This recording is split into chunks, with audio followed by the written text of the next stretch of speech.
অভিনন্দন সাবিলা নূরকে মেগাস্টার শাকিব খানের বিপরীতে তাণ্ডব সিনেমায় অভিনয়ের সুযোগ পাওয়ার জন্য গত বেশ কয়েকদিন ধরেই নানা রকমের জল্পনা কল্পনা ছিল।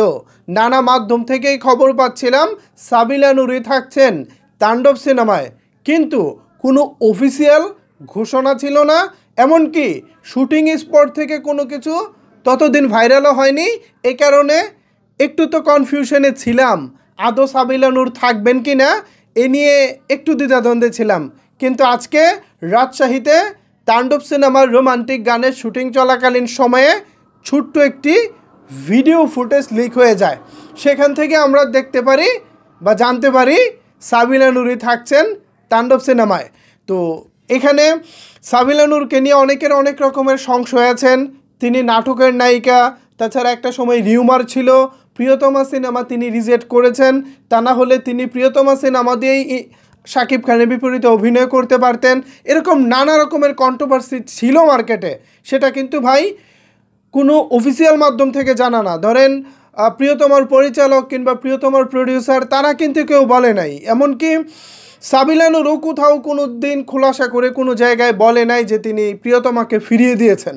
এটা জাস্ট মার্কেটের আলোচনা। যাই হোক, সেই সব আলোচনা দূরে সরিয়ে এবার ফাইনালি শাকিব খানের বিপরীতে সাবিলা নূর আসছেন তাণ্ডব সিনেমা দিয়ে।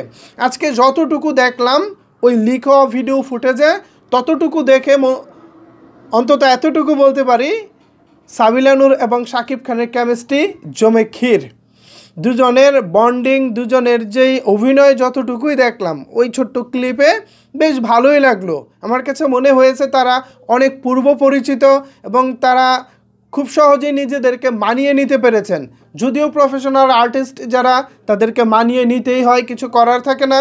বাট তারপরও কথা আছে না যে একজন নায়ক নায়িকা দুজন যখন অভিনয় করেন তখন যদি পর্দায় সেটা ফুটে না ওঠে, মানে ভালোভাবে ফুটে না ওঠে, তাহলে কিন্তু দেখতে ভালো লাগে না। বাট ওই লিক হওয়া ভিডিও ফুটেজে যতটুকু দেখেছি ভালোই লাগলো, ওভারঅল খারাপ লাগেনি। এছাড়া রায়হান রাফি, তিনি তো একজন দক্ষ পরিচালক, তিনি নিশ্চয়ই যা করেছেন, যা ভালো তাই তিনি করেছেন। আপনার আমার অনেকের হয়তো সাবিলা নূরকে ভালো লাগতে নাও পারে, বাট আমি অতীতের কথা বলতে পারি। তুফানে আমাদের নাবিলাকে আমাদের শুরুতে ভালো লাগেনি, বাট তুফান দেখার পর ভালো লেগেছে। ইধিকা পালকে প্রিয়তমা দেখার সময় বা প্রিয়তমার আগে মনে হয়েছিল সে কেমন নায়িকা, বাট প্রিয়তমা দেখে কিন্তু ভালো লেগেছে। এমনকি বরবাদে আবার কেন ইধিকা পাল, এটা নিয়েও প্রশ্ন উঠেছিল, বাট বরবাদ দেখার পর আমরা যতটুকু বুঝলাম বরবাদে ইধিকা পালের বিকল্প আসলে ছিল না। সো সাবিলা নূর নিশ্চয়ই ভালো কিছুই করবেন এবং তাণ্ডবে দারুণ কিছুই করবেন। ভিউয়ার্স, আজকে তো অফিসিয়াল না হোক, অন্তত আমরা সবাই জেনে গেলাম সাবিলা নূরই থাকছেন তাণ্ডবের নায়িকা।